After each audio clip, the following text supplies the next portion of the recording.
Baik, bismillahirrahmanirrahim. Assalamualaikum warahmatullahi wabarakatuh. Selamat pagi.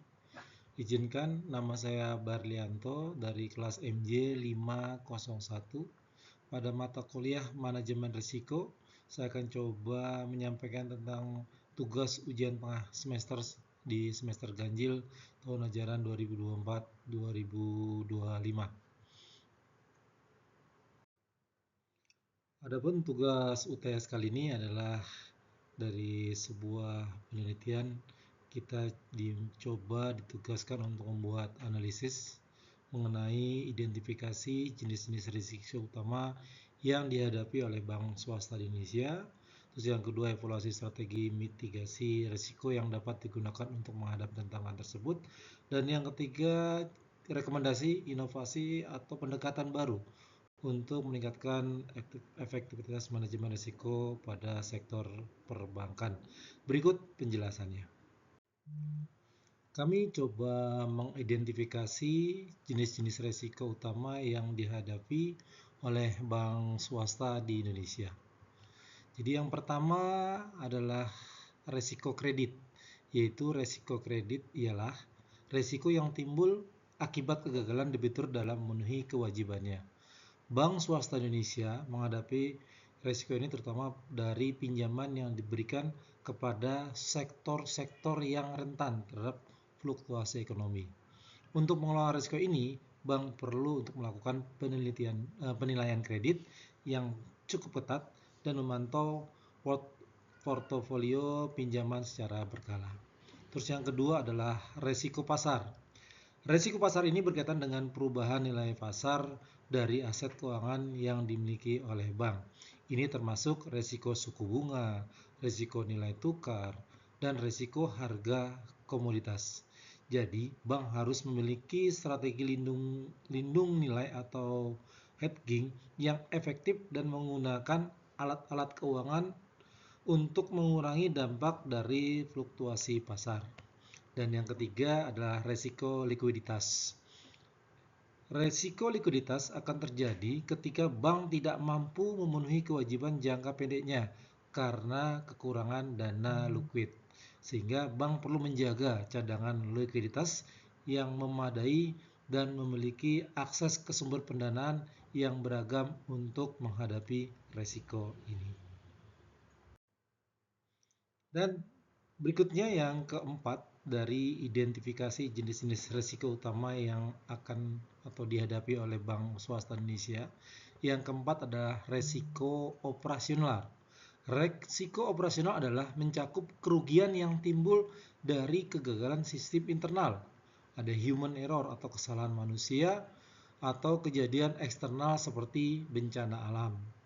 Implementasi teknologi modern dan sistem manajemen risiko yang kuat dapat membantu mengurangi risiko ini.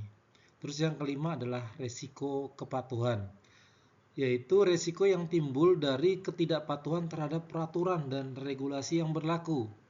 Jadi kompleksitas regulasi di Indonesia menuntut bank untuk memiliki departemen kepatuhan yang kuat dan terus memperbarui kebijakan serta prosedur internal sesuai dengan perubahan regulasi.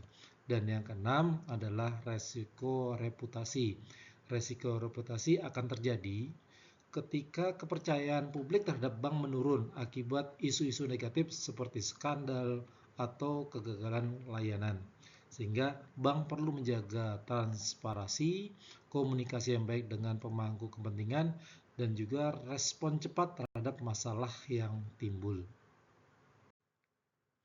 Nah, untuk menghadapi tantangan dalam manajemen risiko di bank swasta Indonesia, berikut ini adalah beberapa strategi mitigasi risiko yang dapat diterapkan. Yang pertama yaitu mengatasi keterbatasan sumber daya, yaitu dengan optimalisasi sumber daya yang ada, lakukan pelatihan dan juga pengembangan karyawan karena dapat membantu memaksimalkan penggunaan sumber daya yang ada. Lalu juga dengan pengembangan teknologi atau otomatisasi, mengadopsi teknologi modern seperti analitik dan kecerdasan buatan untuk otomatisasi proses manajemen risiko dapat mengurangi beban kerja manual dan meningkatkan efisiensi. Terus yang kedua adalah mengatasi resistensi terhadap perubahan dengan pendekatan manajemen perubahan. Nah, dengan komunikasi yang efektif, dengan menyediakan informasi yang jelas dan transparan mengenai manfaat perubahan dapat membantu mengurangi resistansi.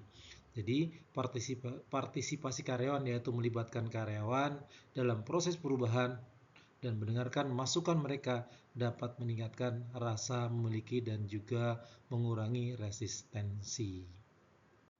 Dan berikutnya untuk menghadapi tantangan dalam manajemen risiko bank swasta Indonesia, di strategi berikutnya adalah yang nomor 3, mengatasi kompleksitas regulasi. Adanya kepatuhan dan adaptasi regulasi. Yang pertama, adanya tim kepatuhan yang kuat. Karena apa? Dengan membentuk tim kepatuhan yang berdedikasi untuk memantau dan memastikan kepatuhan terhadap regulasi yang berlaku. Yang kedua, adanya kolaborasi dengan regulator. Jadi menjalin hubungan yang baik dengan regulator untuk mendapatkan panduan dan klarifikasi mengenai regulasi yang kompleks. Yang keempat yaitu mengadopsi teknologi modern atau investasi dalam teknologi.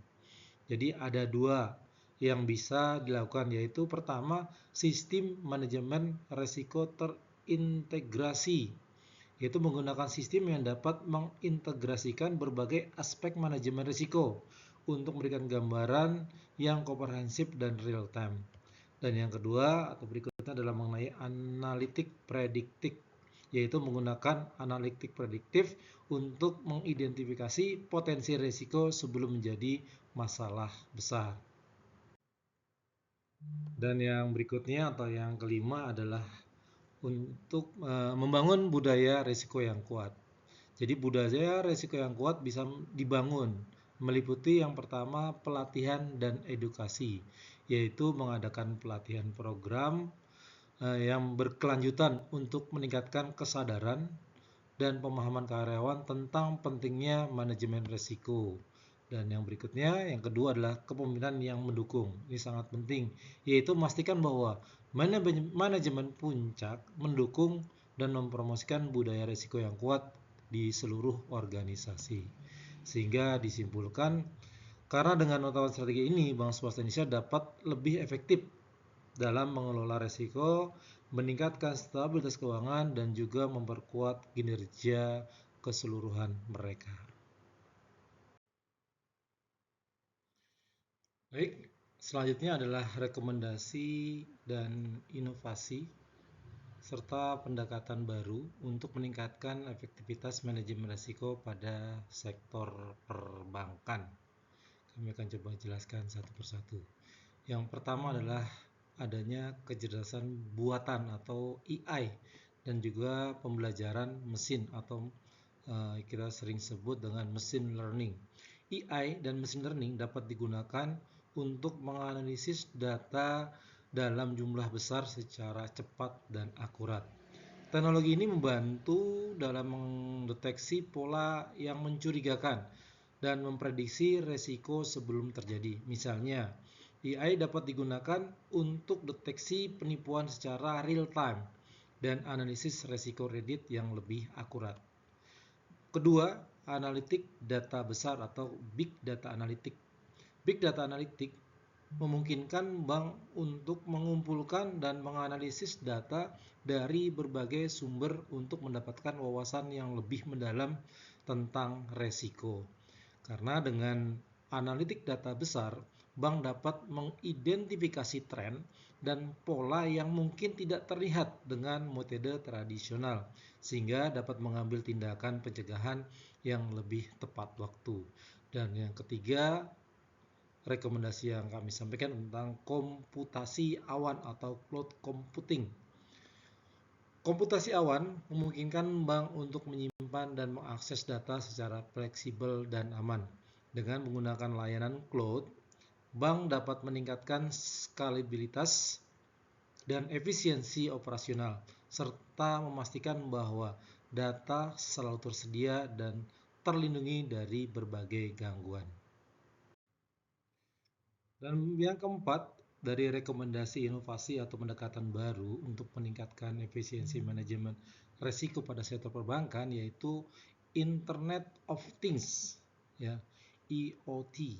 IoT dapat digunakan untuk mengumumkan data dari berbagai perangkat yang terhubung seperti ATM dan mesin pembayaran. Data ini dapat digunakan untuk memantau kondisi perangkat secara real time dan mendeteksi potensi risiko operasional sebelum terjadi masalah. Dan yang kelima, yaitu penggunaan RegTech atau Regulatory Technology. RegTech adalah teknologi yang membantu bank dalam mematuhi regulasi dengan lebih efisien. Ini termasuk penggunaan perangkat lunak untuk otomatisasi pelaporan, kepatuhan, pemantauan transaksi dan juga manajemen risiko kepatuhan.